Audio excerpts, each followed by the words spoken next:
What's going on, guys? It's Coin Toss Sports. My name is Cam. He is Jared. You can follow us on Twitter at Coin Toss Sports. Before we get started today, Coin Toss is officially sponsored by Checkmate Fashions. Go check them out.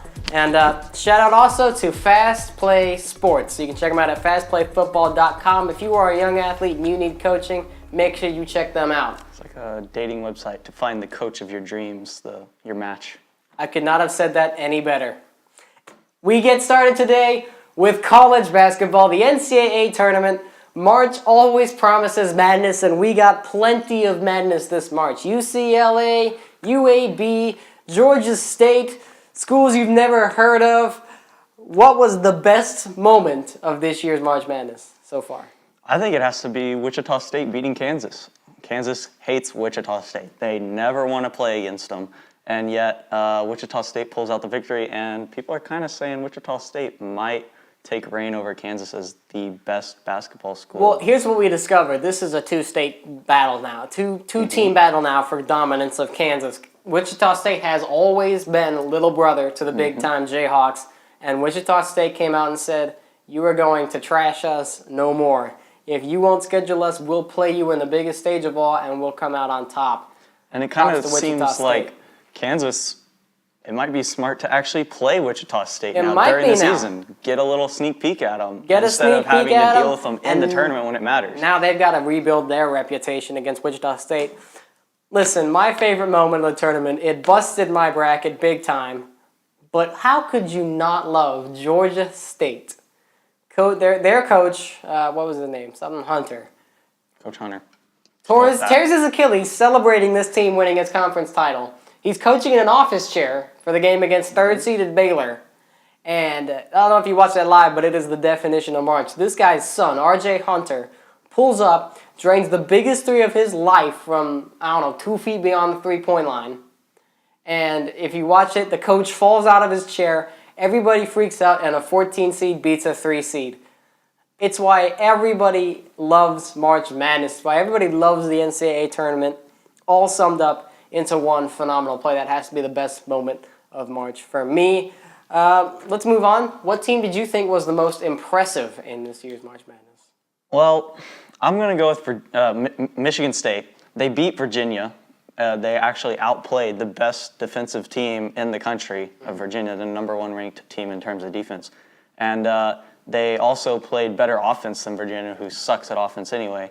But then they also beat Georgia, and I think they could run. They're going to play against, I think it's Oklahoma. And they could give Oklahoma a good run for their money, too, to move on. If you wanted to be in any region for this year's tournament, it's definitely the East region because not the 1 seed fell and the 2 seed fell. So it was the region of upsets. I disagree with you. There's no doubting what Michigan State's done.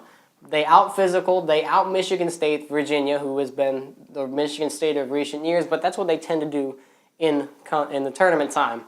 For me, the most impressive team might not be who you think it is. For me, it's actually the Duke Blue Devils, and I'll explain why. This was a team that if you watched live, you got the sense that they were a class above both teams they played. Robert Morris, they're not very good, but they beat them 85-56.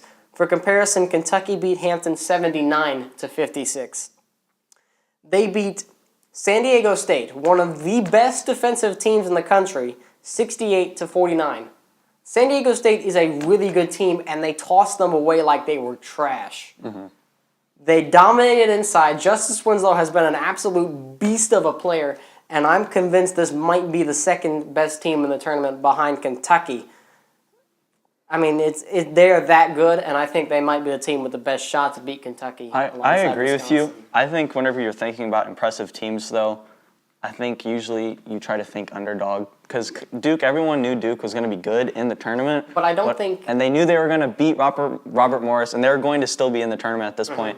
But I think, in my opinion, it has to be an underrated team like Michigan State. If you watch Duke live, you get the gist of what I'm saying. When they played live, it almost looked as if they were playing at 70%, and they still crushed everybody they ran into. So that is the most impressive team in the tournament for me. Does your championship pick remain the same? It still does. I still have Duke winning, and I still have Notre Dame beating Kentucky, which is still going to happen. Hey, I'm just happy. My bracket is beyond busted. I'm just happy Notre Dame can still have the chance to beat Duke, or to beat Kentucky, excuse me. I think it'll happen still. I think Kentucky will destroy them in the paint, but Notre Dame has good perimeter shooting. Listen to me. If they can keep it close towards the end of the game and knock down some big-time threes, this could be a buzzer beater. You never know. I hope it happens. Am I just gonna for have to the do sake this of all me day? being right. Am I gonna have to do this all day? Now you can stop. Okay, they will not beat Kentucky. Kentucky will. I'm dizzy a little bit. They'll make it to the Final Four. I do have them being beat by Wisconsin in the Final Four, but either way, Duke is your national champion. Let's move on. We interrupt your regularly scheduled programming for some European soccer. El Clasico happened, and the main highlight was that Luis Suarez did not bite somebody. 2-1 victory for Barcelona. There you go. Luis Suarez scores the game winner. He's a big-time transfer to Barcelona. You don't care, but I do. This is my sport here. And Luis Suarez with the game winner. None of the goals were really that great, and Real Madrid actually dominated the game, and Barcelona pulled it out at the end, and they're probably going to win the La Liga title. And Luis Suarez did not bite anybody. I repeat, you just heard that come out of my mouth. We transition now. We're going to go back to the past. We can't go back to the future. So we're going to go back to the past and recap NFL free agency, a very wild, filled and NFL free agency that was supposedly, it was leading up to be the best one ever, and it was the best one ever for about a period of 4 hours, and then things started toning out. But how about the deals that were made? Jimmy Graham going to the Seahawks, the Colts bolstering with veteran leadership and Frank Gore. The Chip Kelly and the Eagles channeling their inner Billy Mays. Every time we thought they were done, Chip Kelly there's more. Yeah. It was a wild free agency period. Who do you think the biggest winner is? You know what? I have to say the Eagles. I think their moves are kind of sketchy, but in the NFC East, the Cowboys didn't do a whole lot, and they could win the division again, and in the playoffs, they could do pretty good. I don't know. They kind of just shuffled pieces around, got everybody from Oregon. Well, and look, this is an equal sign, theoretically. Sam Bradford equals Nick Foles. Like, there's not that much of a difference I think Sam Bradford is a better quarterback when healthy than Nick Foles. I think Foles could have run the offense better. Either way, they did not get Mariota, which means their offseason was a failure. DeMarco Murray, they did sign him, but they also wildly overpaid for him. Like, that is a terrible move. Byron Maxwell, good cornerback. They wildly overpaid for him. They did a lot, but they didn't do a lot very well. But they got better. If by that much. The team that won to win the NFC East. Team that won free. I don't know about that. No, it's enough to win the NFC East. I don't know.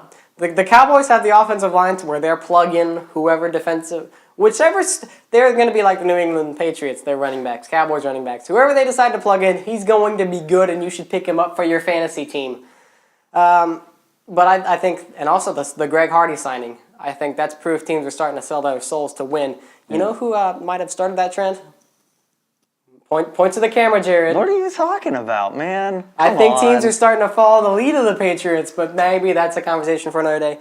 My biggest winner is a team that we didn't really talk about at all. It's coming into free agency. The Miami Dolphins signing Ndamukong Suh. They're still not going to beat the Patriots, so. I don't know about that. Well, I do. I don't know about that. It's going to be a tough Bill Belichick, Tom Brady, Rob Gronkowski. Game over. It's over. That's it. That's all you need. It'll be a tough road for the Patriots. Nope. It will be tough. The Bills could be scary. Oh, no. What? No. The Bills' biggest weakness. Who's their head coach? Rex Ryan. Rex Ryan. It's over right there. You know who went to the AFC Championship game 2 consecutive years? Rex Ryan. With a good Mark Sanchez, somehow. He was playing good. I laugh at that notion. Mark Sanchez was never good. He can do the defense side. He could have made the AFC Championship 2 straight years with Tim freaking Tebow as his quarterback. Good, but look at his quarterbacks that he's had. And they were drafted by the GM, but he could not decide who to play. Michael Vick, Geno Smith. If he just stuck with one of them, they would have been a lot better. They were both terrible. Exactly. He cannot coach offense. They both You need offense in the AFC East to win. And Miami can have the offense. They have a chance to beat the Patriots. Now they have Watkins. Now they have Percy Harvin. I mean, the quarterback is the weak spot, and they might have. You can't win without a They have quarterback. a very good defense too. But you can't win without a quarterback. It's the Miami New York Jets beat the again. Patriots last year, by the way, just so But you they know. have a And they quarterback. got better in the offseason. But they and have the a Jets quarterback. got better in the offseason. And you know who did not get better in the offseason? The Patriots. The Patriots got better in the offseason just by bringing back Devin McCourty. And losing still gonna get Revis. better. And cutting Wilfork. And whatever else they did. My biggest winner is the Dolphins. They put themselves in a position to, if Ryan Tannehill can make the next step up, they are AFC contenders. They really are. I think if he can do that. Biggest loser? Denver Broncos. Just because you like to hate on my New England Patriots, I'm just going to say Denver Broncos. It's over right For there. actual sports information, we now go to me. You can't hate on my team and not expect me to hate back. My biggest They loser. did lose Terrence Knighton. And yeah, that was a sucky deal, but I feel like Knighton. Look, Elway Somehow. might have. Why didn't they Elway, pay for him? I don't know why. Elway might have worked more magic in the offseason, which he tends to do. Because, I mean, he found guys that fit his system and fit the Gary Kubiak system. Shelley Smith when he was healthy, he had trouble issues with the Dolphins, but he was he ranked as the 7th best run blocking guard in the league, and that was what they needed. Vance Walker, when he played for the Chiefs last year, was the 7th best 3-4 defensive end in the league, according to Pro Football Focus. So it's not like they replaced him with nobodies. I think they made some moves to keep themselves stagnant and some good drafts. They'll just widen the league. Are you going to tell me who your biggest loser is? It is I'm going to stick with the Oakland Raiders. There's quite a few directions I can go with this. But the Raiders had a lot of money, a brand new coach, a new direction, and they signed absolutely nobody. Because the Raiders. And with that, we're going to move on to our fail of the week, which goes from because the Raiders to because Arkansas. People from Arkansas do not realize that a visor is a hat with a big hole in the middle of it. That's why it's easier to wear, and it's much harder to catch a baseball with.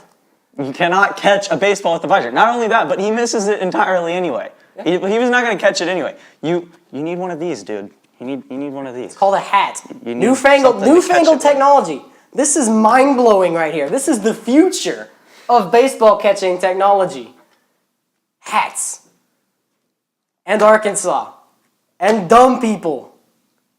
And that's how we're ending our show. Thanks for watching, guys.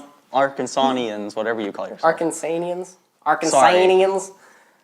Yeah, there are a couple of them who are decent, very good, very intelligent human beings.